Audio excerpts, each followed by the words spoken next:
Vladimir Petrovich Kozin, professor, a very famous specialist about the weapon race and all of these problematics in the world. He is now teaching in Moscow's diplomatic academy, which is called MGIMO, Moscow State University of External Affairs. He can tell better about himself. Please let us listen for him. Yes. Well, thank you very much, Leonid. I would like to introduce myself more properly. I am a member, in Russian corresponding member of the Russian Academy of Military Sciences, and also corresponding member or member of the Russian Academy of Natural Sciences. And also, yes, I'm working at the military political center of MGIMO, Moscow State Institute of International Relations.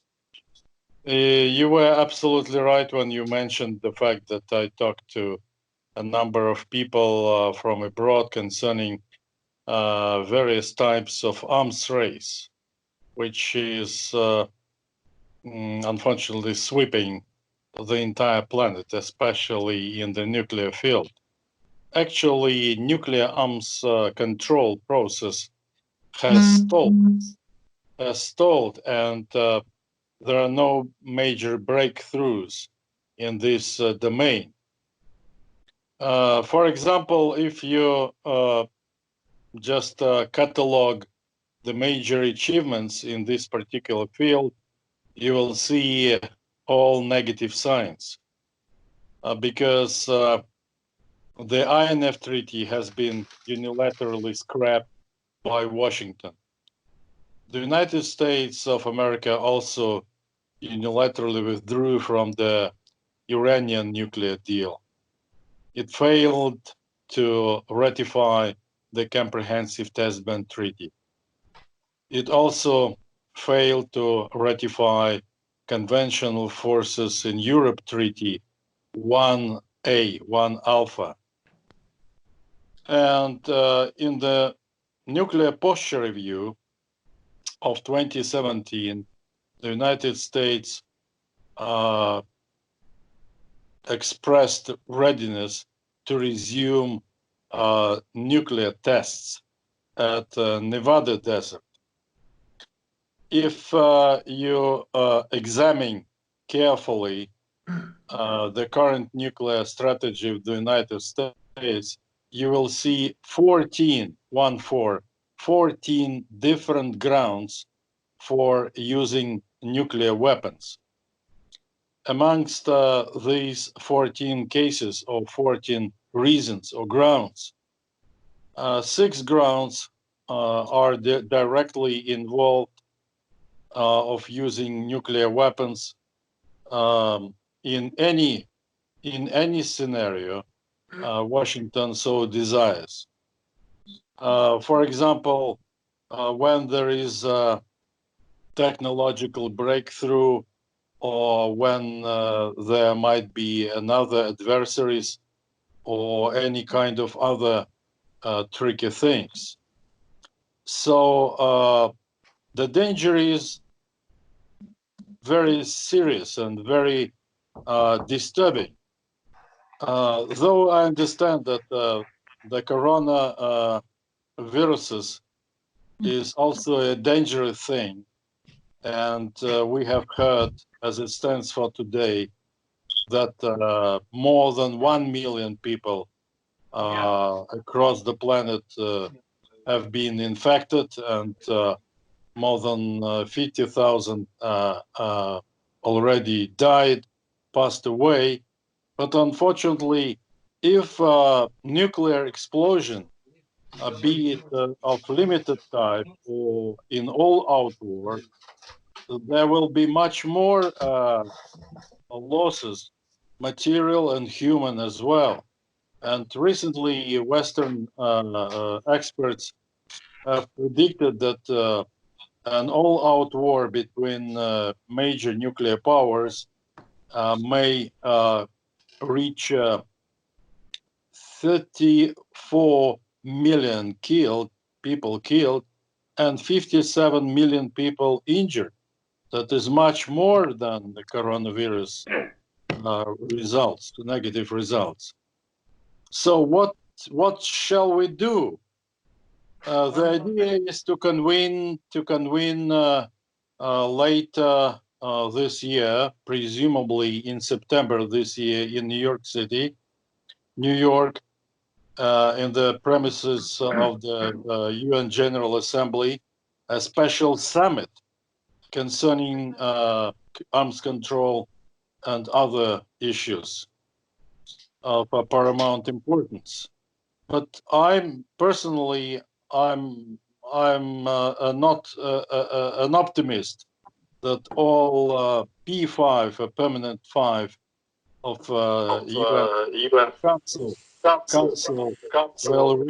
will reach any breakthrough, because soon after the predecessor of President Donald Trump, Mr. Barack Obama, also arranged the same kind of summit at the UN Security Council, but no decision has been taken that time. And there are several practical steps in revitalizing the arms control in nuclear sphere. And the most easiest thing to do is to embark upon commitment, mutual commitment of all nuclear states, nuclear capable states, to pledge not to use nukes in the first strike, at all. There will be some other practical steps, like to extend the New START treaty for 5, or for 4, for 3, and less years as initial step in the right direction. It would be also fair to enforce a moratorium on non-deployment of INF-related nuclear missiles in Europe or in Asia-Pacific area. So there is also a need not to resume nuclear testing, and ratification of the Comprehensive Test Ban Treaty should be finalized, because without its certification by a group of nations, including the United States of America, this very important international arrangement will not be implemented completely. So it would be also relevant if not only Moscow and Washington, but all other nuclear nations will reiterate the famous maxim ushered in by Ronald Reagan, President of the United States, and President of the USSR, Mikhail Gorbachev, that nuclear war cannot be fought, because it will never be won by anybody in this world, irrespective of who will start it first, second, etc., etc. So the coronavirus, highly virulent disease, is a very dangerous phenomena. But nuclear arms race is also quite a bad phenomena the world community is still facing. More than that, in the near future, there will be missile defense arms race, and missile and arms race in outer space. I mean, space-based strike weapons that can be in the two forms. The first as ASAT, anti-satellite weapons, and weapons space to Earth as a ballistic missile defense. So that's my first introduction. I will be very happy if after your introduction, dear colleagues, you will stockpile me with a lot of questions concerning this particular field. Recently, I winded up the translation of my monograph entitled Evolution of the US Strategic and Tactical Nuclear Weapons and Their Employment in the 21st Century.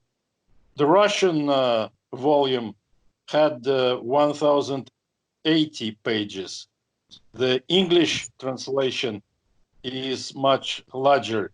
It's 1,232 pages. It soon will be released from the print house. And I will be taking at the end of the day to talk about this book. In the world community, there are two international conventions. The first banning chemical warfare agents, and the second one banning biological and bacteriological weapons. There are still 400, I repeat, 400 biological laboratories scattered around the globe, and they belong to one state, the United States of America. Unfortunately, these kind of labs, biolabs, have been built in Georgia, in Ukraine, and in some other republics of the former Soviet Union. And there is a danger that this kind of, so to say, non-destructive, non-physical destruction, weapons of mass destruction, but just invisible germs and invisible viruses may have the same kind of devastating effects, because these kind of viruses, they do not respect international borders, border control, custom control, medical control, etc. It penetrates everywhere and may kill any kind of people, be they youngsters or old grown-ups, etc. So instead of spending a lot of money on the weapons of mass destruction, the world community should spend a lot of money on combating viruses, deadly viruses, and lift off some sanctions, economic, financial, individual, sectorial sanctions against states and individuals in many nations. And I'm very much surprised and very much upset that namely the United States of America, the United Kingdom, Ukraine and Georgia, plus all European Union member states have blocked a Russian draft resolution at the current UN General Assembly session. Well, thank you very much for listening to me so attentively and not interrupting me offhand questions. Maybe our Italian partners can tell us for 5 minutes what is the situation now there in Italy. Good evening. This is Antonella. I live in Moscow and I am a PhD student in Ruden. Today I want to talk and to represent Italy. As you know, we got a lot of problems, especially in the north of Italy, but now this problem of coronavirus is coming in the south of Italy.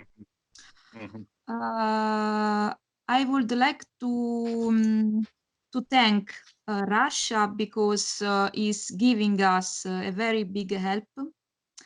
And I want to thank you now because we are discussing a very important topic.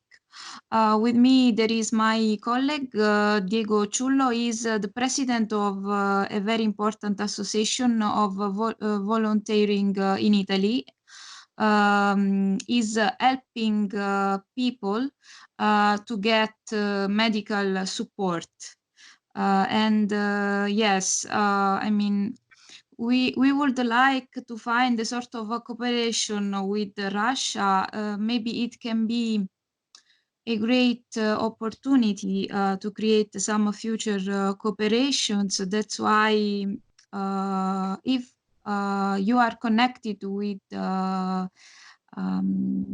any association which can help us to get some materials right now in the south, it will be great. It will be a very good cooperation between us. Thank you. Please, Don Courtier, about economical situation in the world or elsewhere. All right. Hello, everyone. Like Leonid had said, my name's Don. I'm a journalist with RT, but also I run a YouTube channel called The Revolution Report. And so I've been following this whole situation, obviously, as a journalist since the beginning. But I didn't want to talk so much about the coronavirus itself, but rather the economic repercussions that are already beginning as a result of it and are likely going to comprise basically a deepening global economic crisis of capitalism itself. I wanted to start with basically the two main things the two main components of this crisis are the crisis of the oil markets that are going on right now and the crisis of the global supply chains. So I'm going to talk about the oil markets first because it's a bit more brief. Basically, this this crisis of the oil markets, and by the way, for the fact that this is a crisis both compounded by a crisis in the oil markets and global supply chains makes it far more dangerous and possibly devastating than the crisis of 2008. I mean, in 2008, we had a crisis that was caused by a housing bubble, basically. And but now we have basically borders are closed, international trade is severely impeded by by the lockdowns across the world, which is damaging global supply chains. And at the same time, there's an oil crisis. And that oil crisis began basically in March when Saudi Arabia basically allowed its price of the price of the oil it was producing to go through the floor. It crashed its prices, and it created a price war between Saudi Arabia and Russia specifically. And also, it had the negative effect of damaging U.S. shale oil. Basically, U.S. oil companies, anyone who follows this knows that they're subsidized by the U.S. government. They're not profitable. They would not survive without the support of the U.S. government. And it's very expensive to produce U.S. shale oil because it's produced through the method of fracking. And for that reason, the competition from Saudi Arabian oil at such a low price is very damaging for the U.S. oil companies, as well as for Russia, which, you know, the economy is obviously more diversified than it was 5-10 years ago, but it still has big reliance on oil sales. So it's important for those countries to have a global price of oil at which they can make money off of their production. And it also doesn't help that the demand for the oil has actually dropped significantly ever since the beginning of this coronavirus international crisis. And for that reason, actually, the United States and Russia have recently called an emergency meeting with OPEC to discuss cutting global production by 10 million barrels a day, which actually got postponed again because of the coronavirus. But we'll have to see how that will change the situation in terms of the oil crisis. But the more serious aspect of this deepening economic crisis has to do with global supply chains, because they're impeded. The reason they're impeded is not even really political. It's the fact that lockdowns are in place to prevent the continued spread of the coronavirus all over the world. Now, I did a bit of research over the past couple of days of how these lockdowns were affecting global supply chains, and basically, Reuters has been reporting a lot on it. And one example that basically sums it up pretty well is in India, where farmers basically don't even have access to either the migrant workers, who are the most super exploited workers in the international capitalist system, but also the most vital, because they're the ones who are producing the value. They're the ones who the economy relies on to go between farms and harvest the crops that eventually get sent around the world for human consumption. Because of the lockdown, they're not even able to make it to the farms. And the transport workers who are supposed to transport the product are not even able to get to transportation hubs to send that product around the world. So obviously this crisis is still in its early stages. So we're not seeing like an international complete shutdown of the supply of food yet.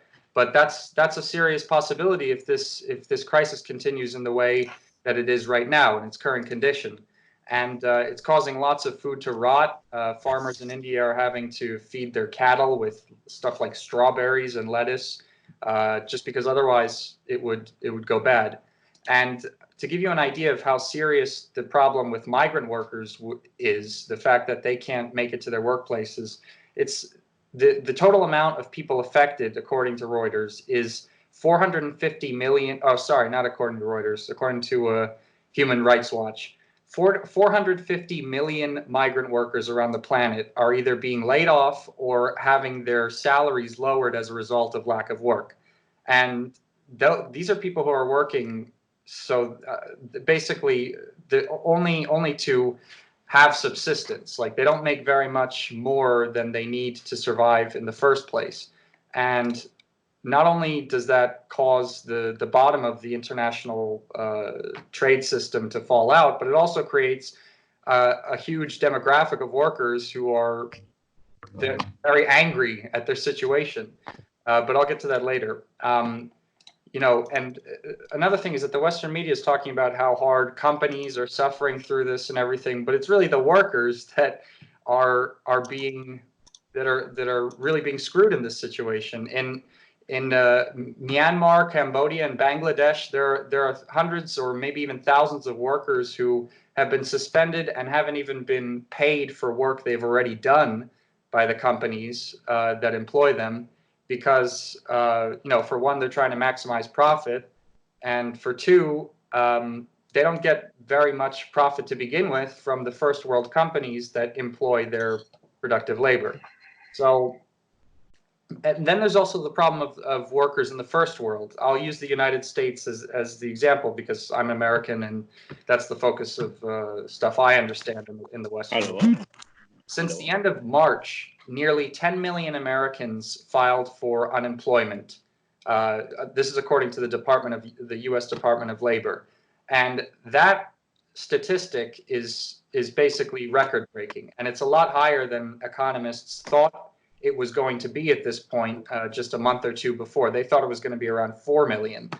And the situation is only getting worse, combined with the bad news in the oil markets and the coronavirus itself.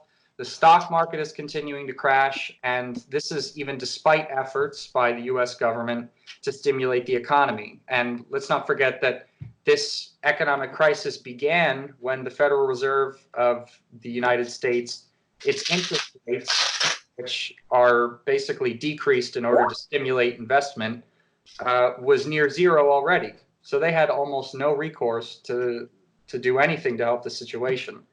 And this is really only the beginning of this economic crisis. It's only now that economists are able to see how the global supply chains are being negatively affected. Now, many of them are even saying that the unemployment rate can come close to the levels of the Great Depression, which the official rate was 25% unemployment in the entire country. But the unofficial rate is much higher because that only counts workers who are trying to find new jobs after they had become unemployed. But again, that's likely to be another underestimation based on how accurate their estimations were before.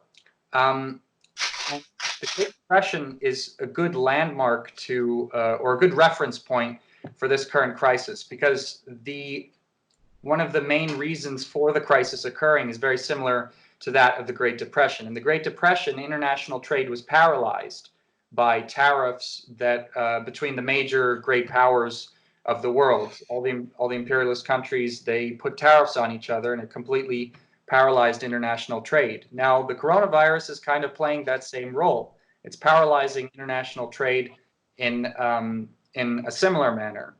It's obviously not as deep as it was in the Great Depression yet, but it's very possible it could get that way. Now, for the capitalist system, if this paralysis of international trade takes place, obviously it's a death sentence. The capitalist system, you know, it goes into the kind of stuff we saw during the Great Depression when international trade is paralyzed. And oftentimes that leads to revolutionary situations. The coronavirus in this case was really just the straw that broke the camel's back in terms of this economic crisis, because even for about a year already, many economists were pointing to these indicators of economic crisis, even the capitalist economists. And it's the result of neoliberal economic policies that have created such worldwide economic disparity between people. I even have this, I did a report on this actually, and I cited the International Monetary Fund, which basically said that we shouldn't make the same mistakes that we made in the 1920s in the 2020s, also citing the fact that massive international income wealth disparity is often one of the main indicators of a coming economic crisis. And this is something they said just at the beginning of this year. So before the coronavirus, this was before the coronavirus was even a pandemic or anything, and it wasn't taking that into consideration. But the economic indicators were there, and for that reason, I think it's important to revisit the words of Vladimir Lenin, actually, because his Imperialism, the Highest Stage of Capitalism, was written over 100 years ago, and yet it was a great, it had amazing insight into what the kind of system we live in is today. The imperialist capitalist system that relies on, you know, steering a financial capital and monopolization under the ownership of several corporations in an industry. Now, basically, sorry, I'm just reading the messages over there. So basically, one of the things that I thought resonated very, very strongly right now is something that Lenin said in 1916 about economic crises in the imperialist system. He said it quote, sweeps away the obsolete and reveals the underlying springs and forces of the system, end quote. And those springs and forces are basically the factors that create the inevitability of these crises in capitalism. That's overproduction, the inevitable development of economic inequality through that accompanies increases in productivity in capitalism. And this obviously inevitably results in serious hardships for the working class that we're seeing now in the form of millions of people going to the unemployment line, in the form of, you know, the indications of, you know, the collapse of the global supply chains in the future if this crisis continues the way it is. In these times of crisis, there's also the possibility of development of revolutionary situations, which the way I see it is the only solution to this endless cycle of boom and bust that the capitalist system brings. But unfortunately, when there's no revolutionary party or revolutionary political organization to agitate for these kinds of changes, it also becomes possible that the capitalist class will successfully entrench itself further and do whatever it has to do in order to preserve the system. I mean, that was basically that, and these actions manifested themselves as fascism in Germany and in Italy after the Great Depression. Am I saying that fascism is coming tomorrow? No, I don't think there's any direct indications, but we still have a long way for this crisis to go before we see the kind of chaos it's going to reap. And right now, we don't really have revolutionary political organizations tied to the working class in the West. But there are some in the developing world, like in Bangladesh and Cambodia. They have quite, because they're the industrial centers of the global capitalist system now. They're super exploited. At the same time, they also have the most radical political organizations, which are very often repressed and attacked by the governments there that are trying to maintain the status quo.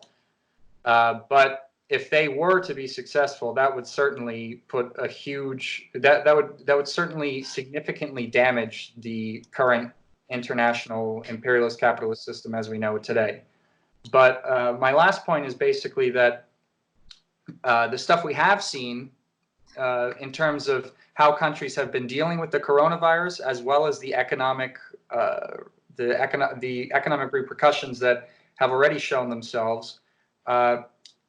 What we've seen has demonstrated that actually socialism, the socialist system, really is much better suited to handle these economic crises as well as pandemics themselves. Because I mean that can be seen as China. In China, the way they helped, the way they handled the situation, although they were the first to have it, people are already going back to work. Economic indicators are saying that China's economy is already it's already recovering. It's approaching the production levels that it had before this virus, and should probably reach that in a month, maybe two.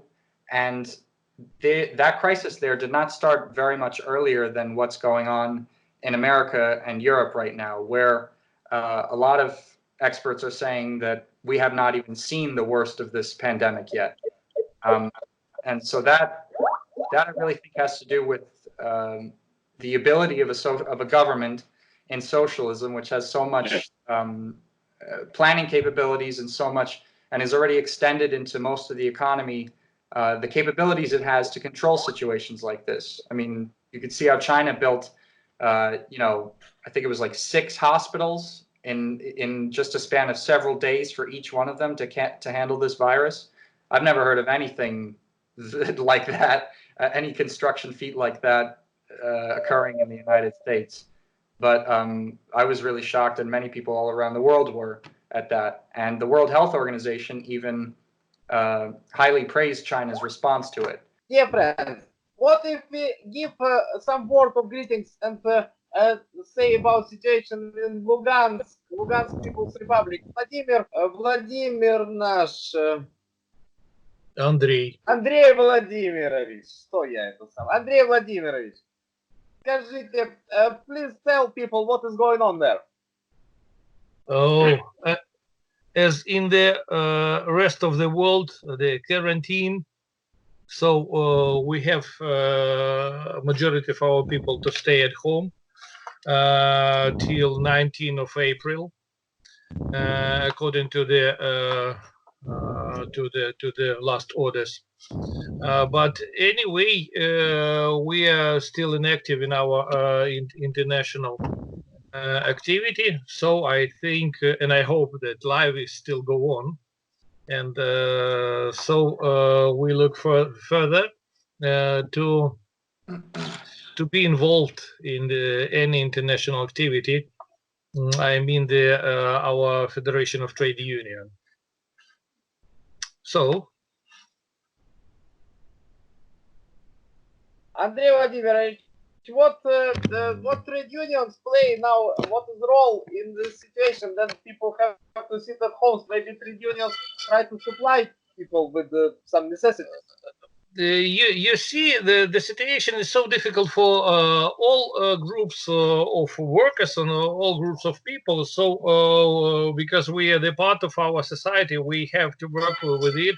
We have to discuss and explain some orders and decision of our government, and also we take part in any activity. So it's possible to say that we are do the same job like in our government to people make more understandable about the difficulties of the situation, because you understand not all people understand the whole dangers of the situation. So we have many meetings in factories and enterprises to talk with working people. So I think it's not usual work for a trade union, but we have to do it.